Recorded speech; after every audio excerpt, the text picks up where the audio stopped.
ओम शम शनिश्चराय नमः। ओम शम शनिश्चराय नमः।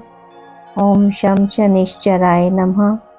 ओम शम शनिश्चराय नमः। ओम शम शनिश्चराय नमः। ओम शम शनिश्चराय नमः। ओम शम शनिश्चराय नमः।